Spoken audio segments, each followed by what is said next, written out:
The pump may reduce your pain, but there will be limitations on some of your activities. There are certain restrictions involved once the pump is implanted. Certainly, we don't want the patient working on a jackhammer, for instance. Typically, the pump does not preclude them from driving a motor vehicle. And in fact, we hope that it allows them, because we're reducing their pain, to do things like that. And if they have reasonably good pain control, they typically start to increase their activity even by themselves without us telling them to do that.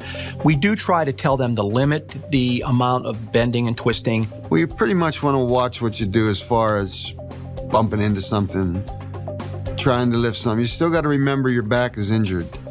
Just because you have the pump in there reducing the pain doesn't mean you can go and work for a moving company, because it's not going to work.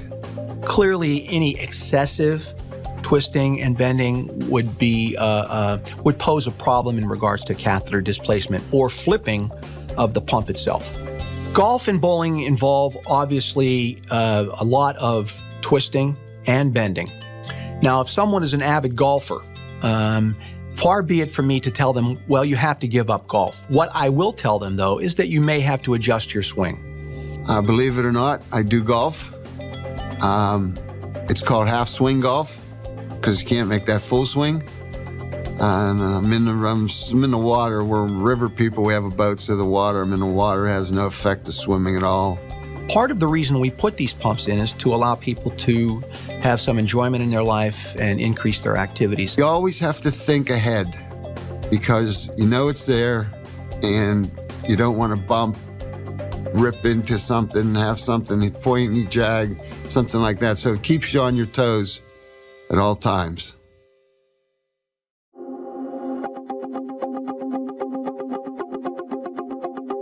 Anytime you have an implantable device, it's important that you look at the manual that you are provided and also ask your healthcare professional, because there are certain activities that you should avoid.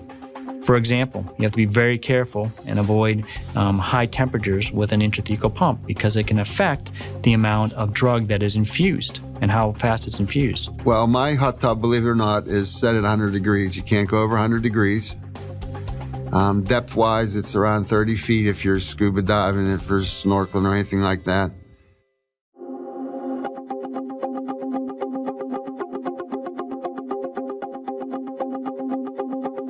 When it comes to security, if you're traveling, there's certain precautions that are mentioned in the manual about how you should deal with an intrathecal device. You're going to have a card so you can let the airport security know that you have a device.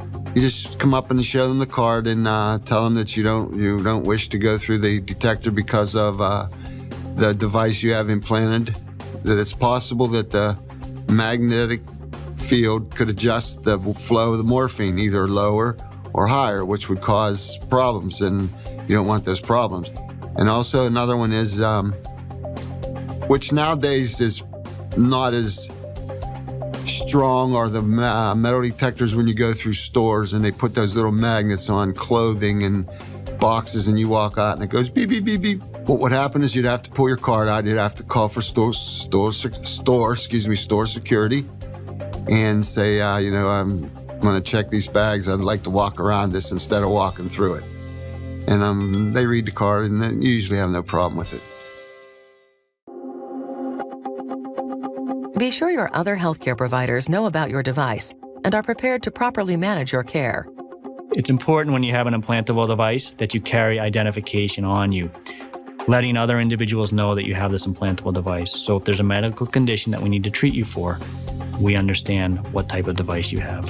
One of the tests that people ask, can they still get with an intrathecal device, is whether they can still get an MRI.